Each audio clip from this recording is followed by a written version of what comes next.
Champions লিগের match এলেই জ্বলে ওঠেন Brazilian goalkeeper Alisson Becker.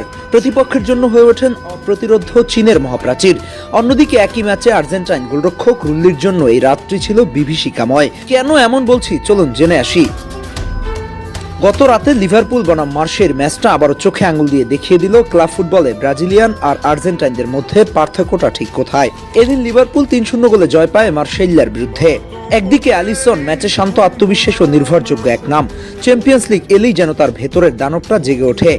Defence যতই চাপে থাকুক, অ্যালিসনের মুখে কোনো আতঙ্ক নেই। বল পায় ভালো, পজিশনিং নিখুঁত, রিফ্লেক্স দুর্দান্ত।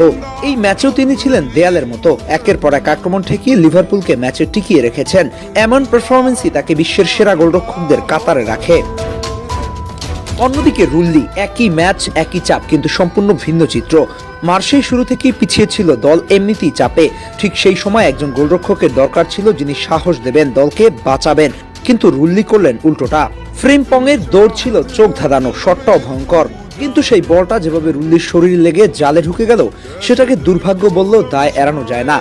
একজন টপ লেভেলের গোলরক্ষকের কাছ থেকে এমন ভুল কোনোভাবেই গ্রহণযোগ্য না। বল রিড করা, শরীরের অবস্থান ঠিক রাখা, সবকিছুতেই তিনি ভুল করলেন। আর সেই ভুলের ফল হলো আত্মঘাতী গোল। একটা ওয়ান গোল শুধু একটা গোল না, এটা পুরো দলের মনোবল ভেঙে দেয়। এমনিতেই পিছিয়ে থাকা মার্শেই সেই গোলের পর একেবারে এলোমেলো হয়ে যায়। রুল্লির ভুলে দল পুরোপুরি কোণঠাসা